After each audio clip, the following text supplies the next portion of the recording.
Influencer page outreach. Influencer page outreach really boils down to creating allies. In your niche, you are sure to have competitors. However, some of these competitors are open to cooperating with you. Many will not give you the time of day, but there are few who would see the strategic advantage of partnering up instead of competing. There are also other people on Facebook who have pages and who are not competitors with you. They may even have a lot of fans. Here's how you build alliances with influence leaders on FB. Step number 1, find competitors. The first thing that you need to do is look at your notes when you reverse engineered your competitors. These people are in the same niche as you. After all, you study them to get to the industry standard content strategy as well as page layout and design for your own Facebook page. Next, you should look for non-competitors who specialize in your niche. There should be quite a few of these. These are not merchants or ones who provide services. They're not competing for the same dollars as you. Instead, they cater to the same audience as you. Try to find as many of these as possible. Step number 2, pay your dues by engaging. I know at this point it's very tempting to just go to a competitor's page and post a comment on one of their posts. In the comment, you're dropping a link to your page or to your website. You then repeat this many times on all their posts. Well, let me tell you, if you do this, you're going to get banned. Whatever links you put up will get deleted. It's a waste of time. Don't even think about it. The same applies to influential niche observers. These are non-competitors, but you shouldn't spam them either. Instead, you should pay your dues by engaging. How do you do this?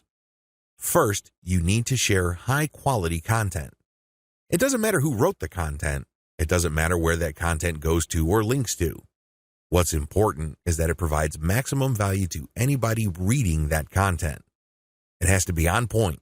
It has to deal with a specific theme or topic that you know that your target audience members are interested in. Next, you need to engage with people in terms of answering their questions. Try to be a facilitator. Try to be a mediator. Try to be the go-to source of information for your niche. If people are looking for statistics, go on Google and find them the statistics they're looking for.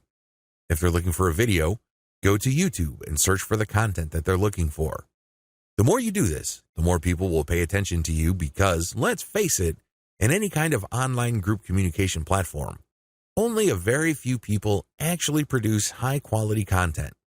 You can count them on one hand most of the time. Everybody else is basically a leech. They take and take information, but they only give from time to time, if at all. Be that expert. Be that go-to resource.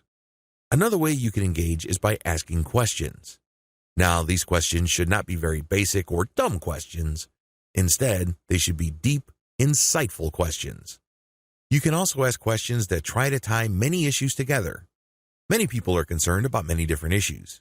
When you ask questions that tie all these together, it can be very useful. You should also give feedback to people's responses. You have to do this in a respectful way. You cannot come off as a hater or somebody who's just plain negative.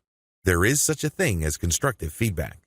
Remember, the name of the game here is to add value to the places that you're on. This means sharing information and enhancing information through proper questions and feedback. Step number 3, become credible, then reach out. At a certain point, people will start asking for you by name. People will try to reach out to you via Messenger. That's when you know that you have become an asset to these groups. That's when you know that you are on people's radars. You're not just this random person showing up every once in a while dropping a link. Instead, you're that person that helps keep these groups together. This is when you reach out. This is when you try to engage with the group admin. Usually, the best way to do this is when they engage with you. Maybe they mention your name, or they send you a message on Messenger. Whatever the case may be, try to wait for them, or reach a high enough level of engagement and acknowledgement from other community members before you reach out. What are you going to be reaching out for? Well, there are many different opportunities on the table.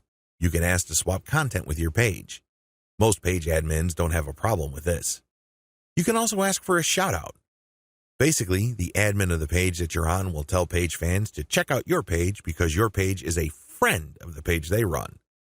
You can go through some ideas regarding joint events. Now, please keep in mind that this is not like a real event where people have to physically go somewhere, or you have to rent out some hall, rent out security, or get food. No. This is an online event, maybe a seminar, a live Facebook session conducted from 2 locations, or it can be an interview. Another opportunity on the table is, of course, guest blogging. You probably don't need me to remind you of how value-packed this is. Not only do you get eyeballs to your link, which can produce direct traffic, but you also get tremendous search engine optimization benefits if the partner has a high-value blog. You can also reach out for infographics. This means you create an infographic and you get the admin to post the infographic on their blog with a link back to you. Again, this boosts your SEO chances. Finally, you can collaborate on content. This is custom content intended for both your audiences.